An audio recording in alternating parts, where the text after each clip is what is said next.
My name is Victoria Chin. I'm 32 years old, and I'm the founder of VitaTech Solutions, a medical device startup that creates life-saving equipment for hospitals.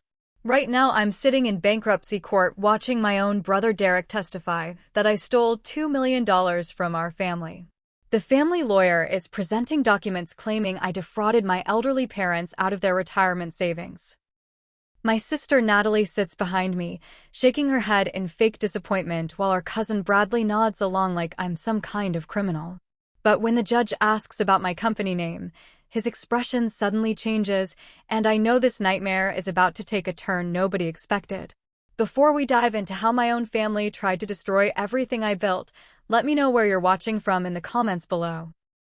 Hit that like button if you've ever felt betrayed by the people closest to you, and don't forget to subscribe because this story gets absolutely wild. Trust me, you won't believe what happens when family greed meets courtroom justice. 6 months before that courtroom nightmare, my life looked completely different. VitaTech Solutions had just secured a $15 million contract with Johnson Medical Corporation, the biggest deal in our company's 3-year history. I was on top of the world, finally seeing the fruits of all those 18-hour days and sleepless nights spent perfecting our cardiac monitoring technology. My devices were already saving lives in 12 hospitals across 3 states, and this new contract would expand our reach to over 50 medical facilities nationwide. I decided to celebrate with my family at our parents' house in suburban Detroit, the same brick colonial where I'd grown up dreaming of changing the world through innovation. My father had worked at Ford for 35 years before retiring, and my mother had been a high school teacher.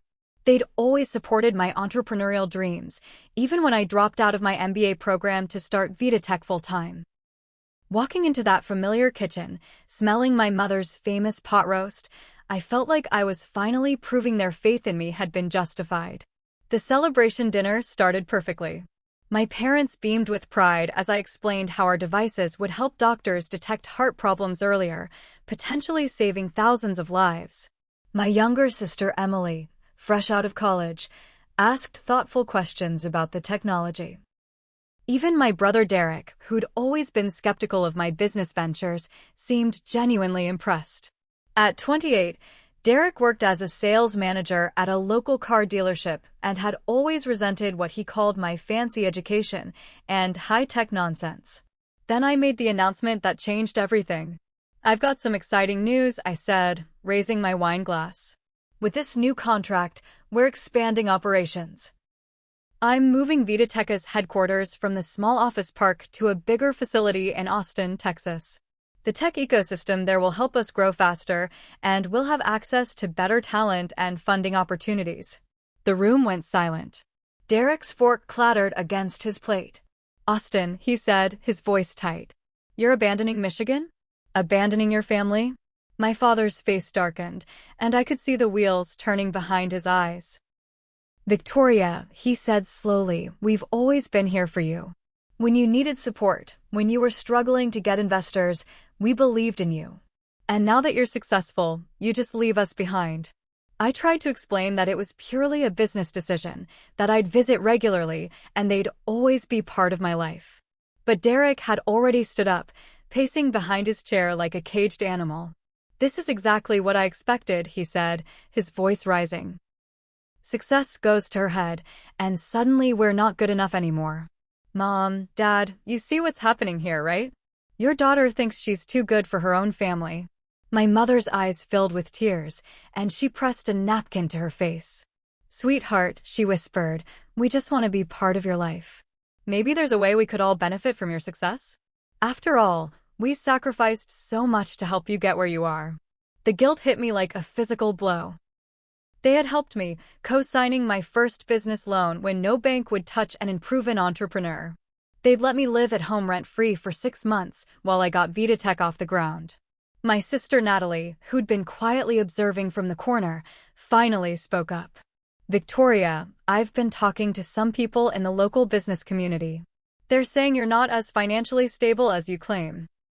Maybe moving to Austin isn't about growth, maybe it's about running away from debt you can't handle here." The accusation stunned me. I'd never discussed my finances with Natalie, and Vitateca's books were solid. We had minimal debt and strong cash flow from our existing contracts. Derek seized on his sister's comment like a lifeline. That's interesting, Natalie. What exactly are people saying? She glanced nervously between Derek and our parents. Just that Victoria's been taking on personal loans using the company as collateral. That she's living beyond her means and the Austin move might be to escape creditors. None of this was true, but I could see my parents' expressions shifting from disappointment to concern to suspicion. By the end of that dinner, I'd agreed to give my parents a $50,000 loan to help with some home repairs they'd mentioned needing. It seemed like a small price to pay for family peace, and I could easily afford it with the Johnson medical contract coming through. What I didn't know was that Derek was secretly recording our conversation on his phone, carefully editing out the context and keeping only the parts where I mentioned family investment and sharing the profits. As I drove home that night, my phone buzzed with texts from Derek. "Thanks for dinner, sis. Really opened my eyes about a lot of things. Family should stick together, you know? Looking forward to seeing how this all plays out." Something about his tone made my stomach clench with unease, but I dismissed it as typical Derek drama. I had no idea I'd just walked into a trap that had been months in the planning. 3 weeks after that disastrous family dinner, my cousin Bradley called me with what seemed like a generous offer. Bradley had been the family's unofficial financial advisor for years, helping our grandparents with their estate planning and managing my uncle's small construction business. He was a certified public accountant with a legitimate practice, and I'd always trusted his judgment on money matters. "Victoria, I've been thinking about our conversation at dinner," he said over coffee at a downtown Detroit cafe. "Your parents are worried about your expansion plans, and honestly, so am I. Moving to Austin is a big risk, and managing finances across multiple states can get complicated fast. Why don't you let me help you set up some systems to keep everything organized?" He pulled out a thick folder of documents, all professionally prepared and bearing his firm's letterhead. The paperwork looked legitimate, authorizing Bradley to handle certain administrative financial tasks for Vitatech. He explained it would streamline my accounting and help me track the family loan I'd given my parents. "This way, everyone stays informed about the company's health, and your parents won't worry about whether their investment is secure," he said with a reassuring smile. I signed the documents, grateful to have one less thing to manage during the stressful expansion process. For the next month, everything seemed normal. Bradley sent me monthly financial summaries that looked professional and accurate. The Johnson medical contract proceeded smoothly, with the first payment of $3 million hitting our accounts right on schedule. I was busy hiring new engineers and scouting office spaces in Austin, completely focused on building the future I'd dreamed of since college. Then I noticed the first irregularities. Small withdrawals from Vitateca's operating account, each one labeled as family loan interest or administrative fees. When I called Bradley to ask about them, he seemed surprised I was questioning the transactions. "Victoria, these are the agreed-upon payments we discussed. Your parents' $50,000 loan carries a monthly service fee, and there are administrative costs for managing the family financial coordination." I pulled out the documents I'd signed, reading them more carefully this time. Buried in the fine print were clauses about ongoing financial obligations to family stakeholders and monthly administrative fees for family investment coordination services. The language was confusing and deliberately vague, but it appeared I'd somehow committed to payments I'd never intended to make. "Bradley, I never agreed to monthly fees. This was supposed to be a simple loan to my parents." His voice turned cold and professional. "Victoria, I think you need to review these documents with your own attorney. Everything we're doing is exactly what you signed and authorized. If you have concerns about the family's financial arrangements, maybe you should discuss them with Derek and your parents directly." When I called my parents to clarify, my mother seemed confused and upset. "Sweetheart," Bradley explained that these payments are part of your obligation to the family. Derek says it's normal for successful children to support their parents this way. The second major betrayal came during a family barbecue the following weekend. I'd driven up from my temporary Austin apartment to address the financial confusion with everyone present. But when I arrived, I found Derek holding court with several family friends and neighbors, telling them about his successful sister's business ventures. The way he described VitaTech made me sound like some kind of tech mogul who'd forgotten her humble roots. Victoria's company is worth millions now, Derek was saying to Mr. Peterson from next door. She's got contracts with huge corporations, making more money than any of us ever imagined. But success changes people, you know? She promised to take care of the family that supported her, but now she's trying to back out of her commitments. I stood frozen behind the screen door, listening to my own brother paint me as a greedy ingrate. When I confronted Derek privately, he pulled out his phone and played back edited clips of our conversations. In his version, I sounded like I was promising long-term financial support to the entire extended family. "Derek, you're taking everything out of context," I said, my voice shaking with anger and disbelief. "I offered Mom and Dad a loan for home repairs, not lifetime support for everyone." He shrugged, slipping his phone back into his pocket. "That's not how I remember it, sis. And that's not how the rest of the family remembers it either. You made commitments, and now you need to honor them. Or are you saying your own brother is a liar?" The gaslighting was so smooth, so confident, that for a moment I actually doubted my own memory of events. My mother appeared in the kitchen doorway, her face streaked with tears. "Victoria, I don't understand what's happening. Derek showed me papers saying you agreed to help support the family, but now you're saying you didn't? Are you calling your own brother dishonest? After everything we've done for you?" The manipulation was perfect, positioning me as the aggressor for questioning Derek's version of events, while making my mother the victim of my supposed broken promises. That night, I couldn't sleep. I kept replaying conversations, trying to figure out how my generous gesture had been twisted into some kind of binding obligation. I started experiencing panic attacks for the first time in my life, my chest tightening and heart racing as I realized how carefully Derek had orchestrated this situation. He'd been planning this for weeks, maybe months, recording conversations and building a case against me while I was completely oblivious. The next morning brought even worse news. My business partner, Jennifer Walsh, called with concerns about VitaTech's reputation in the Michigan business community. "Victoria, I'm getting calls from potential investors asking about family financial disputes. Someone's been spreading rumors that you're involved in some kind of inheritance fraud. We need to address this immediately before it affects our Austin expansion plans." I felt the walls closing in around me. Derek's campaign was already damaging my professional reputation, and I hadn't even realized a campaign existed. When I hired a private investigator to trace the source of the rumors and document the truth about my family's financial arrangements, Derek somehow found out and confronted me at my parents' house. "So now you're investigating your own family?" he said in front of our parents. "Hiring strangers to dig up dirt on the people who love you? This is what success has done to you, Victoria. You've become paranoid and cruel." The preliminary legal complaint arrived a week later. Derek was claiming I'd defrauded the family out of their retirement savings, that I'd promised to invest their money in VitaTech, and then reneged on the agreement.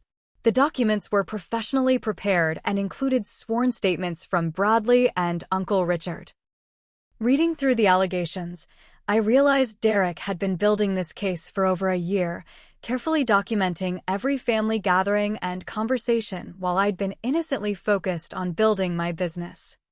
The local newspaper article appeared on a Tuesday morning with the headline "Tech Entrepreneur Accused of Family Financial Fraud" plastered across the business section. Derek had somehow convinced a reporter that this was a story worth covering, framing it as a cautionary tale about how success can corrupt family relationships. The article quoted anonymous family sources, describing years of broken promises and financial manipulation. Reading my name associated with words like fraud and exploitation made me physically sick. I called the newspaper immediately, demanding a retraction and the chance to present my side of the story. But the damage was already done. By noon, the article had been shared across social media, with local business groups discussing whether VitaTech could be trusted as a vendor or partner. My phone rang constantly with calls from concerned clients, investors, and industry contacts who'd seen the coverage. The real devastating blow came from my own Uncle Richard, a man I'd considered a second father throughout my childhood. Uncle Richard had taught me how to ride a bike, helped me with homework when my parents were working, and celebrated every milestone in my education and career. He'd been at my college graduation, beaming with pride, and had attended Vitateca's first product launch party just 2 years earlier. Now he was sitting in a lawyer's office, signing a sworn statement claiming I'd promised to make him a partner in Vitatech in exchange for his emotional and financial support during the startup phase. According to his testimony, I'd committed to giving him 10% ownership in the company once it became profitable. This was completely fabricated, but Uncle Richard seemed genuinely convinced it was true, describing conversations we'd never had and agreements we'd never made. "Richard, you know this isn't true," I pleaded when I cornered him at a family gathering. "When did I ever promise you ownership in my company? When did you ever give me financial support?" He looked confused and hurt, glancing toward Derek for support. "Victoria, maybe you don't remember because you were so stressed during the early days, but you definitely made commitments. Derek has helped me understand how these business arrangements work, and it's clear you've forgotten your obligations to the family." The legal bills were mounting at an alarming rate. My business attorney specialized in contracts and intellectual property, not family litigation, so I needed additional representation for the fraud claims. The preliminary legal costs alone had reached $30,000, and we hadn't even begun formal discovery yet. Meanwhile, Vitateca's expansion timeline was being delayed as I spent more time in lawyers' offices than in business meetings. That's when I met Grace Morrison, a former corporate litigation attorney who'd recently started her own practice focusing on business and family disputes. Grace had spent 15 years at a major Detroit law firm before deciding to help entrepreneurs navigate complex legal challenges. During our first consultation, she listened carefully to my story without judgment, taking detailed notes about the timeline and the various allegations. "Victoria, I've seen cases like this before," Grace said, reviewing the documents Derek's lawyer had filed. "This isn't a simple family misunderstanding. Someone has been planning this very carefully, building a paper trail designed to support their claims while undermining yours. The good news is that fabricated evidence usually has inconsistencies we can exploit. The bad news is that family litigation can destroy relationships permanently." Grace immediately requested all of Derek's financial records through the discovery process, but his lawyer fought the request, claiming it was irrelevant to the case.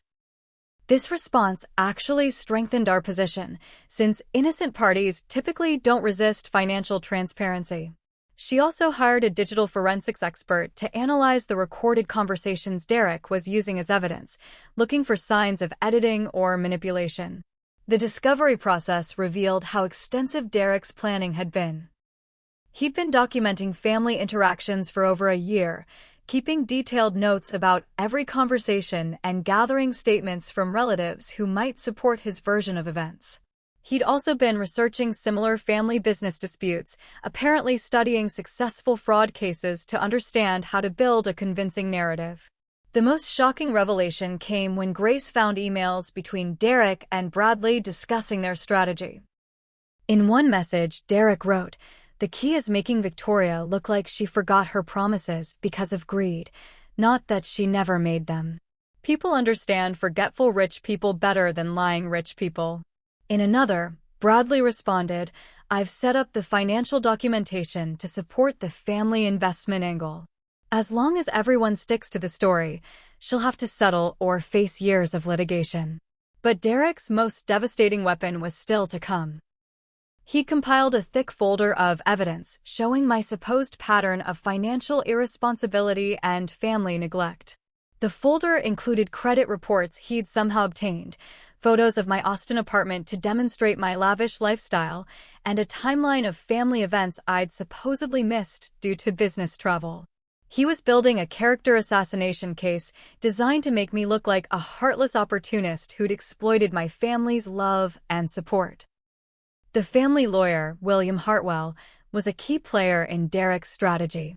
Hartwell had been practicing family law for 20 years and had built his reputation on representing clients in inheritance disputes and family business conflicts.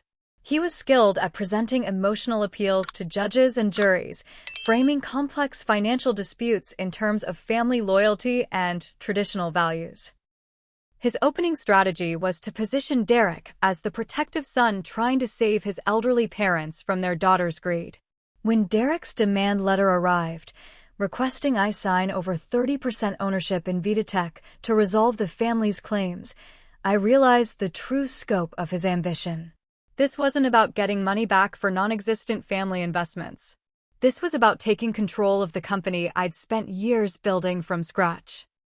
Derek wanted to be my business partner without contributing anything except threats and legal pressure.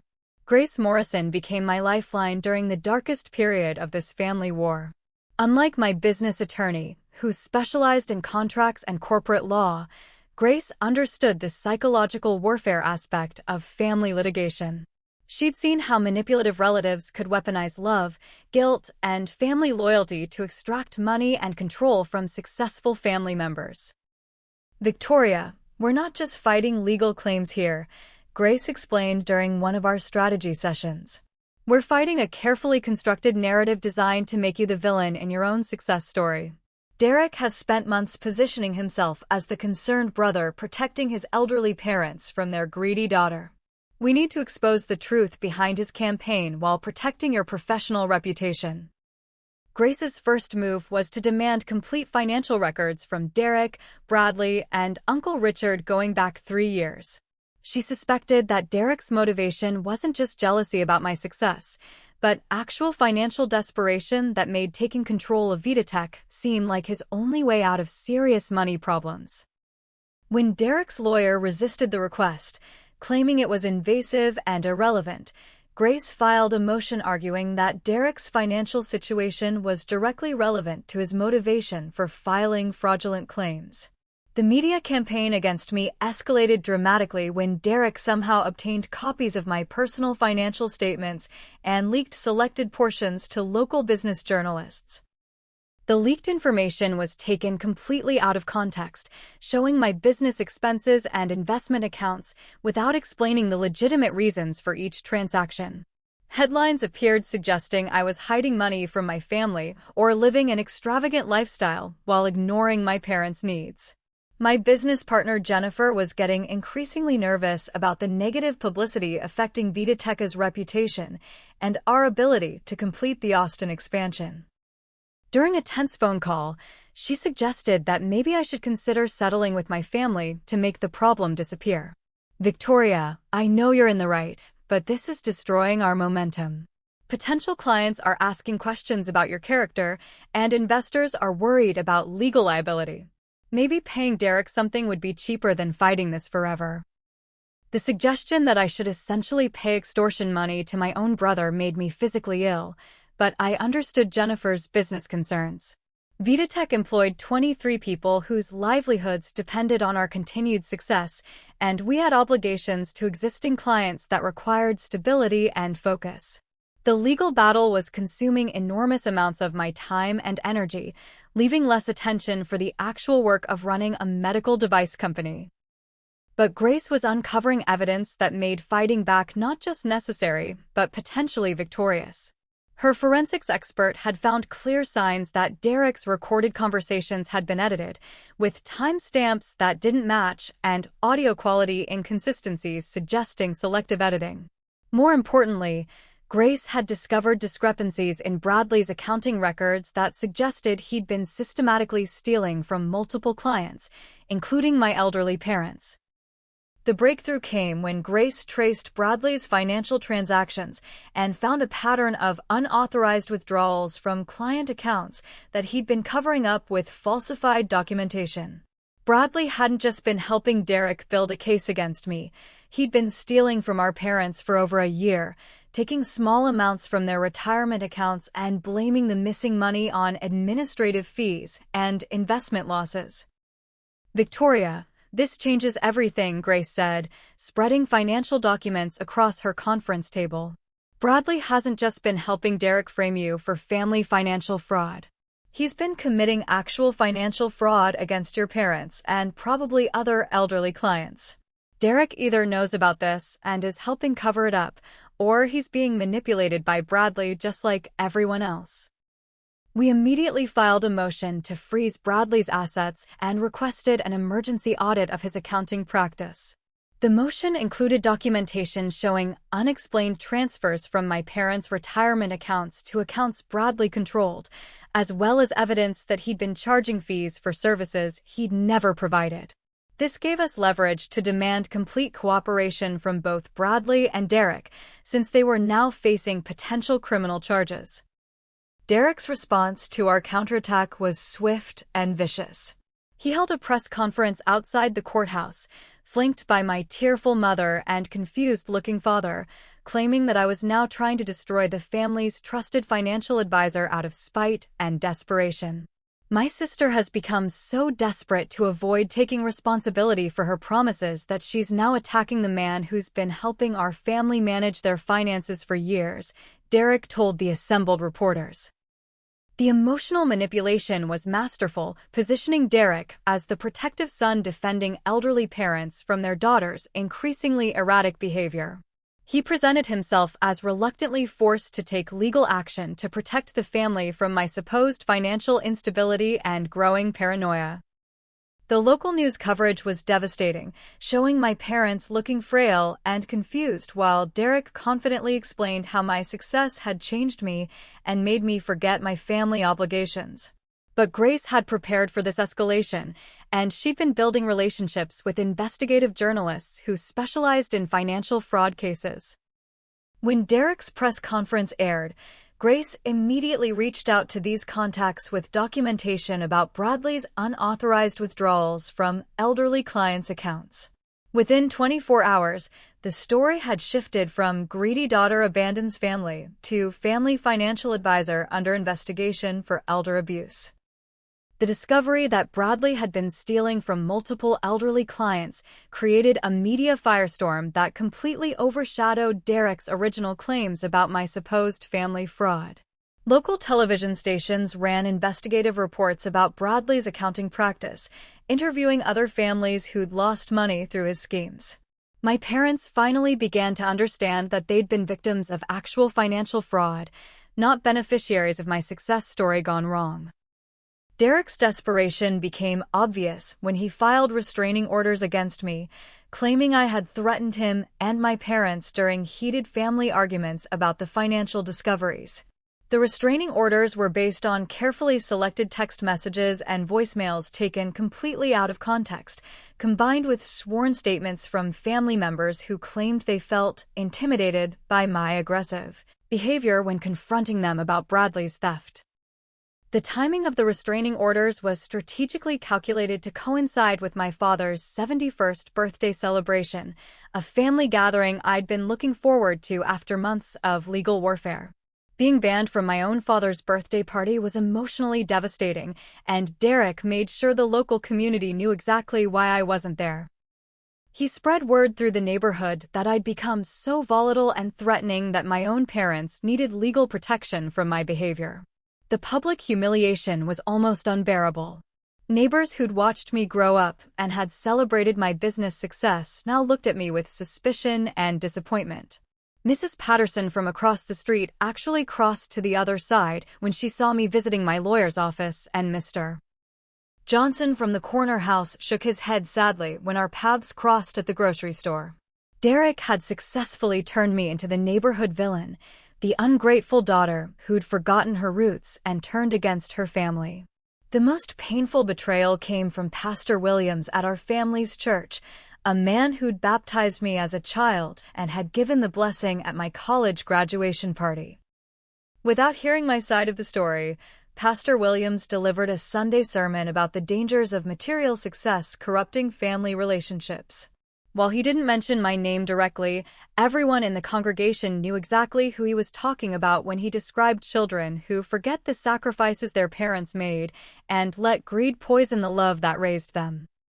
But Grace had anticipated this character assassination campaign, and she'd been quietly building a network of allies who could testify to my actual character and the truth about my family relationships.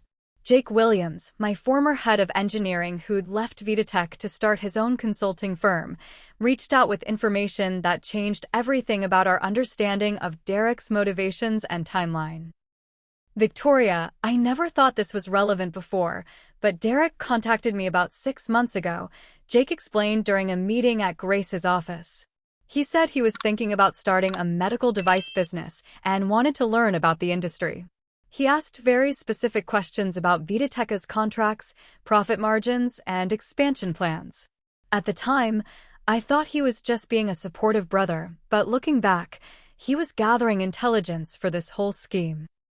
Jake's revelation that Derek had been planning this attack for at least 6 months completely undermined Derek's claims that this was a spontaneous response to my supposed broken family promises.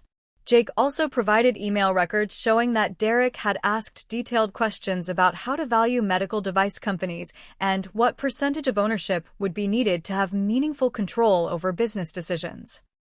Grace immediately subpoenaed Derek's phone and computer records, looking for additional evidence of premeditation and planning. The digital forensics revealed a pattern of internet searches about family business disputes, inheritance law, and strategies for forcing buyouts of minority shareholders. Derek had been studying similar cases for months, learning how other people had successfully extracted money and control from successful relatives. The investigation also uncovered Derek's own financial crisis, which provided the real motive for his elaborate scheme against me. Derek had been living far beyond his means for years, running up credit card debt and taking out loans against his house and car to maintain a lifestyle he couldn't afford on a car salesman's salary. He was facing foreclosure on his home and had already missed several loan payments when he began planning his attack on VitaTech. Bradley's cooperation with Derek made perfect sense once we understood both men's financial desperation. Bradley had been stealing from elderly clients to cover losses in his own failed investment schemes, and Derek needed a quick infusion of cash to avoid bankruptcy. Taking control of a percentage of VitaTech would solve both of their problems while making their scheme look like a legitimate family business dispute rather than criminal fraud. The evidence against Bradley continued mounting as Grace's investigation revealed the full scope of his theft from elderly clients. Bradley had been operating a sophisticated Ponzi scheme, using new clients' money to cover withdrawals by existing clients while skimming hundreds of thousands of dollars for himself. My parents had lost over $200,000 from their retirement accounts, money Bradley had claimed was being invested in safe, high-yield opportunities. When confronted with the evidence, Bradley finally began cooperating with investigators, providing documentation about his financial schemes and Derek's involvement in planning the attack against me. Bradley revealed that Derek had originally approached him about finding ways to get Victoria to share the wealth and had suggested that creating family financial obligations might be more effective than simply asking for help. The cooperation agreement with Bradley provided devastating evidence about Derek's planning and motivation, but it also revealed how carefully Derek had manipulated our elderly parents throughout the entire process.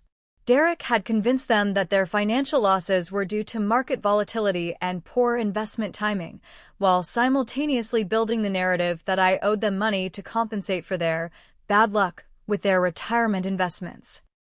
Uncle Richard's position became increasingly uncomfortable as the evidence mounted against Derek and Bradley. Grace's investigation revealed that Uncle Richard had never actually invested any money in my business or provided any significant financial support during VitaTech's startup phase. His claims about promised ownership percentages were based entirely on conversations with Derek, who had convinced him that family business partnerships were common and expected when one family member became successful.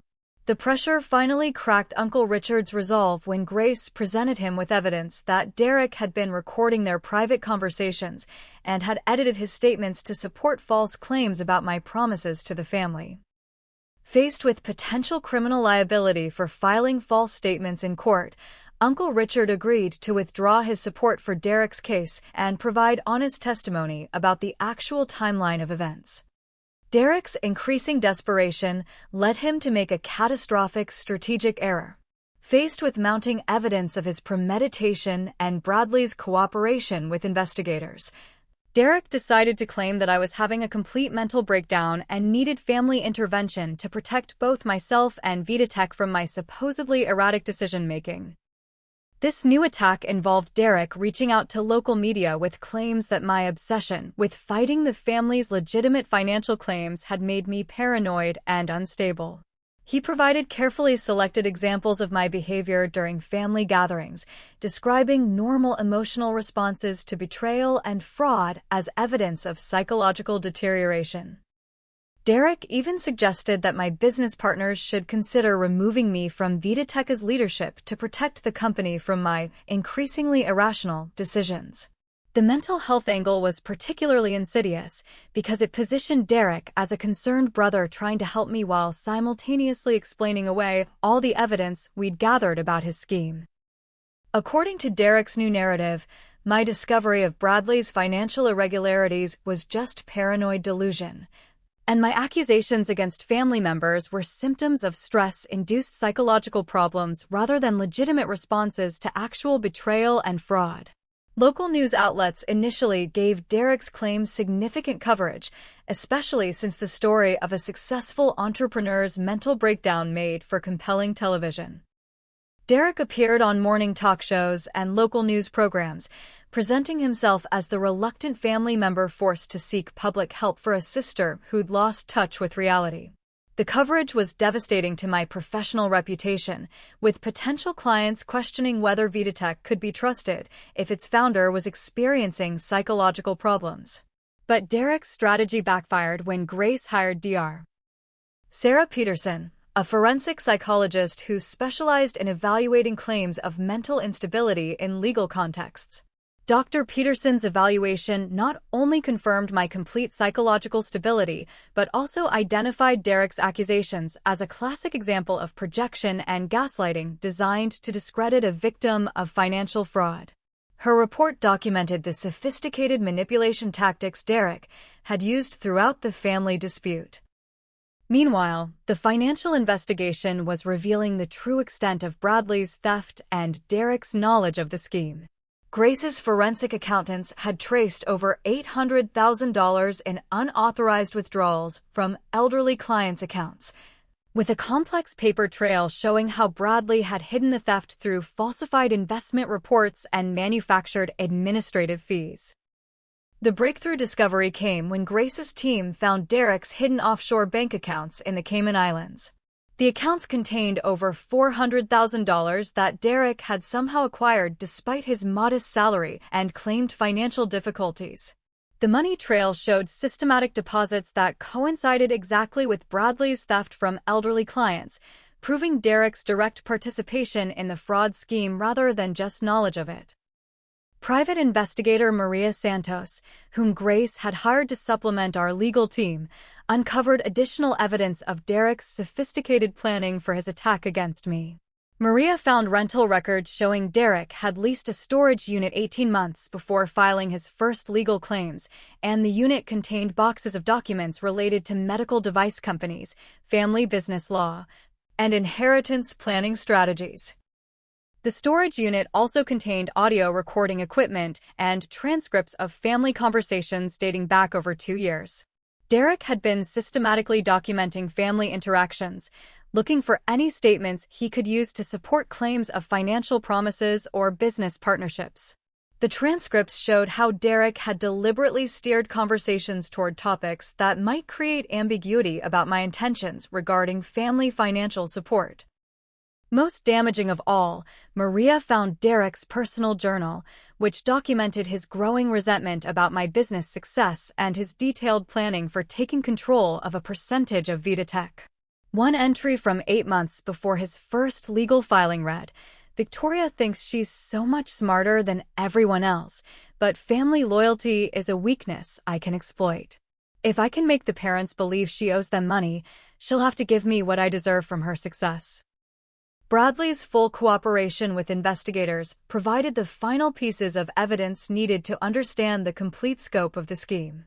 Under pressure from potential criminal charges, Bradley revealed that Derek had originally contacted him with a plan to create false financial obligations between me and various family members. The plan involved Bradley documenting fake loans and investment agreements, while Derek built emotional pressure through family manipulation. The cooperation also revealed Derek's backup plan if the family fraud claims failed to secure control of VitaTech.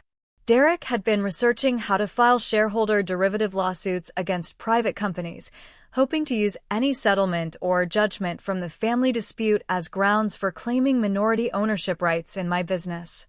His ultimate goal was to position himself as a legitimate business partner rather than just a family member seeking financial support. Emily, my younger sister who'd remained neutral throughout most of the family conflict, finally came forward with her own evidence against Derek when she realized the full scope of his manipulation. Emily revealed that Derek had been pressuring her for months to support his claims against me, promising her a share of any settlement money if she would testify about supposed family financial agreements she'd witnessed. Emily's testimony was particularly powerful because she provided recordings of Derek coaching her on what to say in potential depositions, including specific phrases that would support his claims while avoiding outright lies that could result in perjury charges. The recording showed Derek's sophisticated understanding of legal strategy and his willingness to involve innocent family members in his fraud scheme. Grace immediately filed motions for sanctions against Derek and his lawyer William Hartwell, arguing that they had knowingly presented false evidence and perjured testimony in court. The motions included all the evidence we'd gathered about Derek's premeditation, Bradley's theft, and the coordinated effort to create false financial obligations between me and family members. Derek's response to our evidence was to double down on his claims while attacking the integrity of everyone who'd turned against him. In a series of increasingly desperate court filings, Derek claimed that I'd orchestrated an elaborate cover-up involving bribery of witnesses, fabrication of evidence, and manipulation of financial records to frame him and Bradley for crimes they didn't commit. The accusations were so outrageous that they actually helped our case by demonstrating Derek's complete disconnection from reality. Derek claimed that I'd somehow hacked into Bradley's computer systems to plant false evidence of theft, despite having no technical skills that would make such an operation possible. He also claimed that Jake Williams and Uncle Richard had been bribed to change their testimony, despite providing no evidence of such payments or even a plausible explanation for how I could afford to buy off multiple witnesses while simultaneously being the victim of their alleged fraud. Uncle Richard's complete reversal of his support for Derek provided some of the most damaging testimony about the conspiracy. Under oath, Uncle Richard admitted that he'd never had any business discussions with me about VitaTech ownership and that all of his claims about promised partnership percentages had come from Derek's representations about standard family business practices. Uncle Richard also revealed that Derek had specifically coached him on how to phrase his statements to avoid obvious lies while still supporting the overall fraud narrative. Grace's investigation had also uncovered Derek's research into similar family fraud cases, with internet search records showing that he'd studied successful schemes where family members had extracted money and control from successful relatives. Derek had downloaded court documents from dozens of similar cases, apparently using them as templates for structuring his claims against me in ways that would be difficult to disprove quickly. The paper trail of Derek's planning extended back nearly 3 years, beginning shortly after VitaTech's first major contract success. Derek had been monitoring my business progress through social media and industry publications, tracking VitaTech's growth and calculating his potential share of the company's value if he could establish some legal claim to ownership. His journal entries showed an escalating obsession with what he considered his fair share of my success. Bradley's full confession provided the most comprehensive evidence of the conspiracy's scope and sophistication. Under pressure from criminal prosecution, Bradley revealed that Derek had approached him with a plan to create false financial obligations by manipulating my parents' legitimate financial concerns about retirement security. The plan involved Bradley documenting fake investment losses while Derek built emotional pressure for me to compensate the family for their bad luck. Bradley also admitted that he'd been stealing from other elderly clients for over 3 years, using new client deposits to cover withdrawals by existing clients while skimming management fees for himself. Derek had discovered Bradley's theft and threatened to expose it unless Bradley cooperated with the scheme against me. This revelation transformed Derek from a secondary participant in Bradley's fraud into the primary orchestrator of an elaborate extortion scheme. The most shocking discovery was that Derek had been planning to expand his attack against me to include other successful family friends and community members. Bradley's records showed that Derek had researched the financial situations of several local entrepreneurs and business owners, apparently looking for additional targets for similar schemes. Derek's journal contained notes about scaling the operation and building a family financial consulting business based on the model he was testing with his attack against me. Family lawyer William Hartwell's involvement in the conspiracy became clear when Grace's investigation revealed that he'd knowingly presented false evidence and perjured testimony in court filings. Hartwell had been Derek's attorney in a previous lawsuit against his employer, and Derek had apparently convinced him that the family financial dispute was legitimate. However, email records showed that Hartwell had been warned about inconsistencies in Derek's evidence, but had chosen to ignore red flags that should have prompted further investigation. Grace filed a formal complaint against Hartwell with the State Bar Association, arguing that he'd violated professional ethics rules by failing to verify his client's claims and by knowingly presenting false evidence in court. The complaint included documentation showing that Hartwell had been specifically warned about problems with Derek's testimony, but had proceeded with filing legal claims anyway. The digital forensics analysis of Derek's devices revealed additional evidence of his planning and coordination with other participants in the conspiracy. Derek's computer contained detailed financial models calculating potential returns from different percentage ownership stakes in VitaTech, as well as research into how private company valuations are determined in legal settlements. The analysis also found evidence that Derek had been monitoring my business communications and social media accounts to gather intelligence about VitaTech's operations and expansion plans. Most damaging of all, the forensics team found Derek's backup plans for continuing his attack against me even if the initial family fraud claims failed. Derek had researched employment discrimination law, business partnership disputes, and shareholder rights litigation, apparently planning to file additional lawsuits using any settlement or judgment from the family dispute as grounds for claiming legitimate business interests in VitaTech. The investigation also revealed Derek's coordination with local media outlets to ensure maximum negative coverage of his claims against me. Derek had cultivated relationships with business journalists and had provided them with carefully selected information designed to damage my professional reputation while building sympathy for his position as the concerned family member trying to protect elderly parents from their successful but heartless daughter.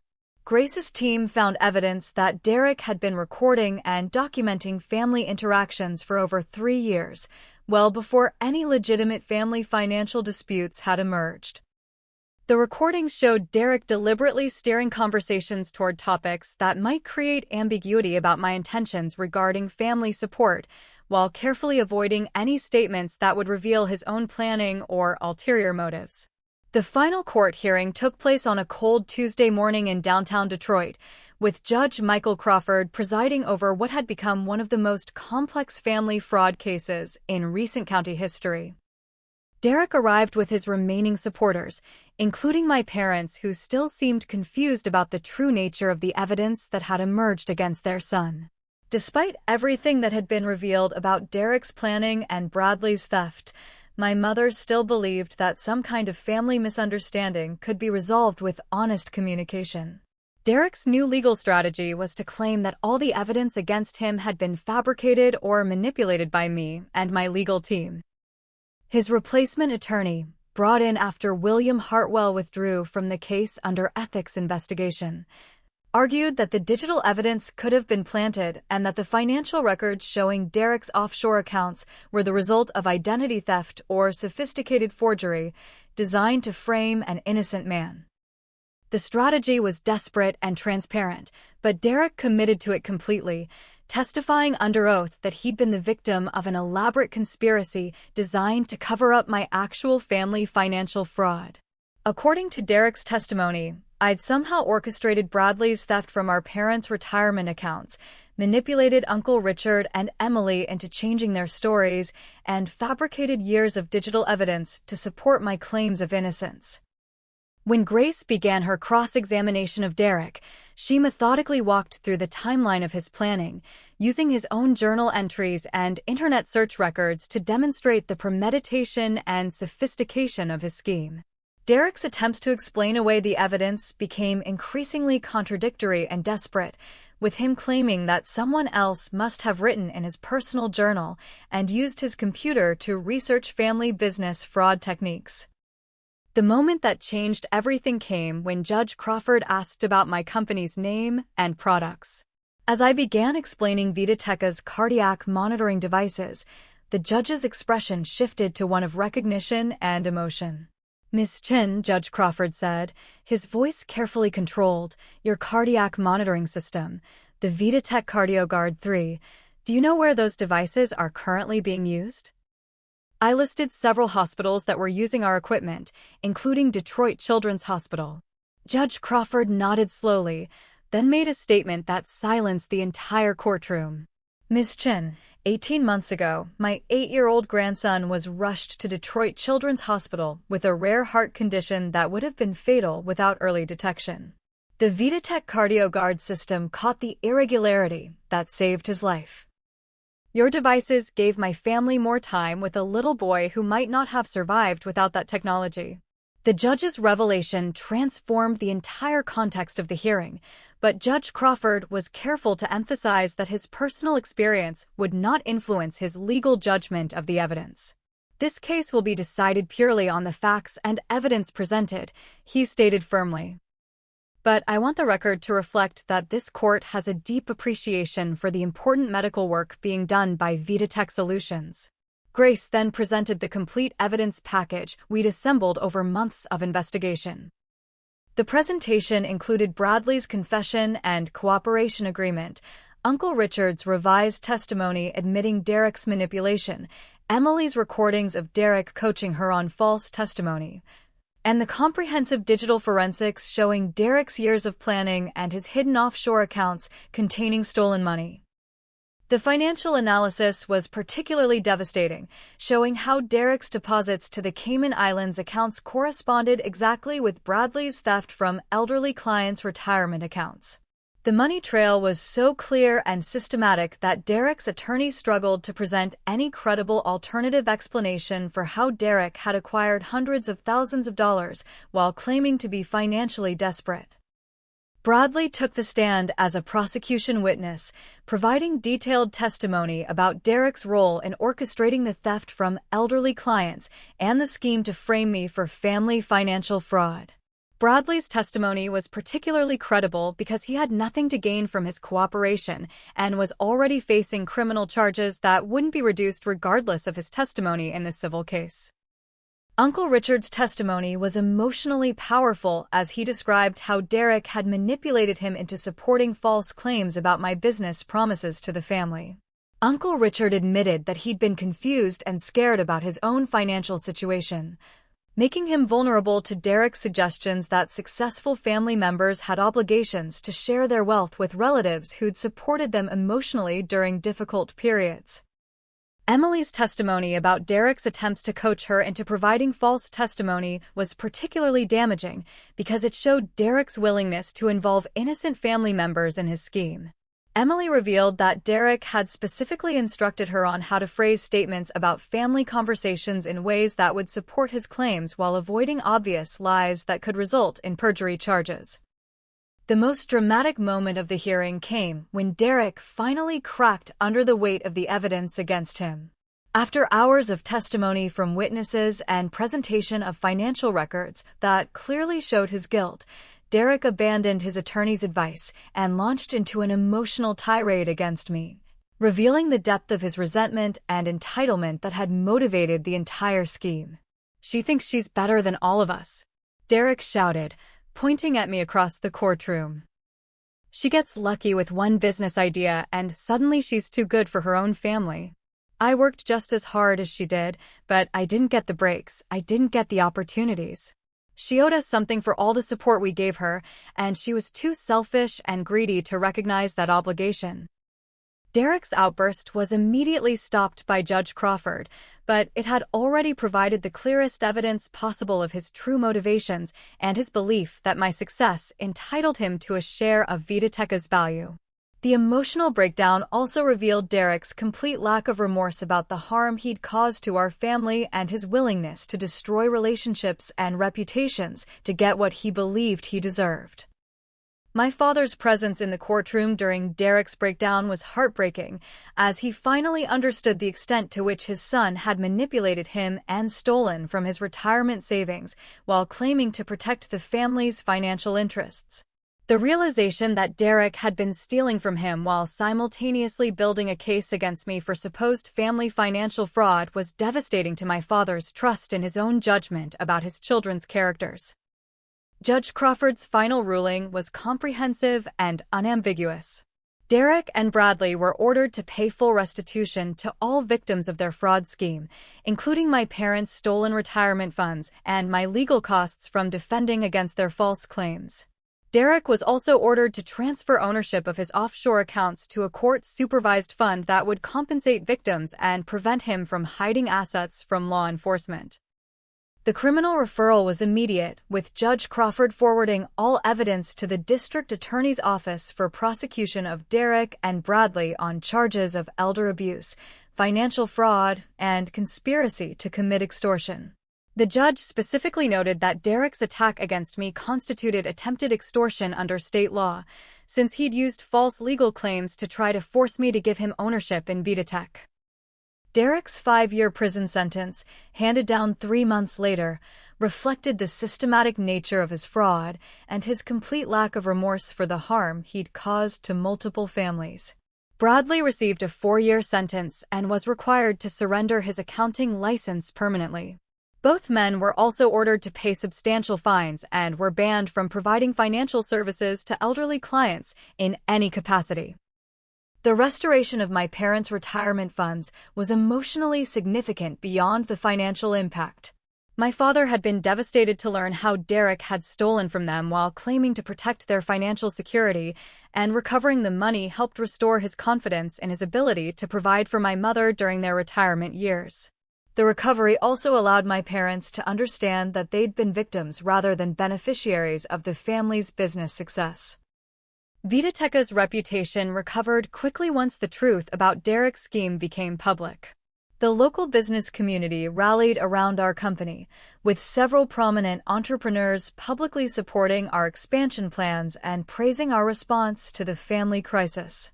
The Johnson Medical contract proceeded smoothly, and we actually gained additional clients who were impressed by how we'd handled adversity while maintaining our commitment to our medical device quality and innovation.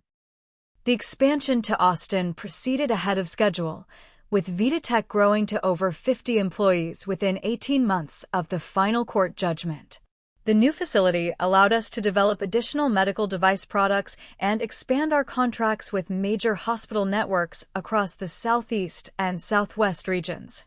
Our success became a source of pride for the Detroit business community rather than the source of family resentment Derek had tried to create. The healing process with my parents and Emily was gradual but genuine. My father struggled with guilt about how easily Derek had manipulated him into supporting false claims against me, but our relationship ultimately became stronger because we'd worked through the crisis together rather than allowing Derek's manipulation to permanently divide us. My mother took longer to accept the truth about Derek's character, but she eventually understood that protecting him from consequences wouldn't help him become a better person. Emily became one of my strongest allies in rebuilding family relationships, using her experience with Derek's manipulation to help our parents understand how sophisticated fraud schemes can fool even intelligent and loving family members. Emily also provided ongoing support to my parents as they worked through their feelings about Derek's betrayal and theft, helping them separate their love for him from their condemnation of his actions. The establishment of clear legal and emotional boundaries became essential to maintaining healthy family relationships going forward. Grace helped me develop comprehensive legal documents that protected VitaTech from future family financial disputes, while still allowing me to provide genuine help to family members when appropriate. The boundaries also protected my parents from potential future manipulation by ensuring that any financial assistance would be provided through transparent, documented processes. My relationship with Derek remains permanently severed, which was painful but necessary for protecting myself and my family from future manipulation and fraud. Derek's complete lack of remorse and his continued belief that he was entitled to share in my success made any reconciliation impossible. The prison sentence gave him time to reflect on his choices, but his letters from jail continued to blame me for destroying the family rather than taking responsibility for his own actions. The experience taught me invaluable lessons about recognizing manipulation tactics and protecting successful businesses from family members who believe they're entitled to share in achievements they didn't earn. I've since spoken to other entrepreneurs about the importance of maintaining clear boundaries and documentation when mixing family relationships with business success, helping them avoid the kind of elaborate fraud scheme Derek had constructed against me. The broader business community benefit came from my willingness to share this story publicly, helping other successful family members recognize warning signs of manipulation and fraud before they become victims of similar schemes. Local business organizations now include sessions about family financial boundaries in their entrepreneur education programs, using my experience as a case study in protecting business assets from family exploitation. VitaTech's continued success in developing life-saving medical devices has been the most meaningful outcome of surviving Derek's attack. Our cardiac monitoring systems now save lives in over 200 hospitals across 15 states, and our expansion into pediatric medical devices has opened new markets that will help even more patients receive better care. Knowing that Derek's attempt to destroy my company ultimately failed to prevent us from fulfilling our mission to improve healthcare makes all the struggle worthwhile. The final lesson I learned was about the difference between family loyalty and family exploitation. Real family loyalty involves supporting each other's growth and success, while family exploitation involves using emotional manipulation to extract unearned benefits from successful relatives. Derek's scheme taught me that protecting yourself from exploitation isn't selfish or disloyal. It's necessary for maintaining the trust and respect that make genuine family relationships possible. Standing in my new Austin headquarters today, watching our engineering team develop the next generation of medical monitoring devices that will save even more lives, I realize that Derek's attempt to steal my success ultimately made both me and VitaTech stronger. We survived his attack, learned from the experience, and continued growing in ways that honor the real purpose of our work, using technology and innovation to help doctors save lives and give families more time together. Sometimes the people who claim to love you most are the ones trying to destroy what you've built through hard work and dedication. But when you stand up for yourself and refuse to be manipulated by family guilt and false obligations, you discover who really deserves your trust and support. The betrayal was painful, but the clarity about people's true characters was ultimately liberating, allowing me to build stronger relationships with family members who genuinely care about my well-being rather than just my bank account. Have you ever experienced family members trying to take credit for or profit from your success? How did you handle the situation, and what advice would you give to others facing similar family manipulation? Share your thoughts in the comments below, and don't forget to like this video if it helped you think about family business boundaries. Subscribe for more stories about overcoming personal and professional challenges, and hit that share button if you know someone who might benefit from hearing about standing up to family exploitation. Thank you for listening to my story, And remember that protecting your success from people who want to exploit it isn't selfish. It's necessary for building the kind of life and business that can truly make a difference in the world.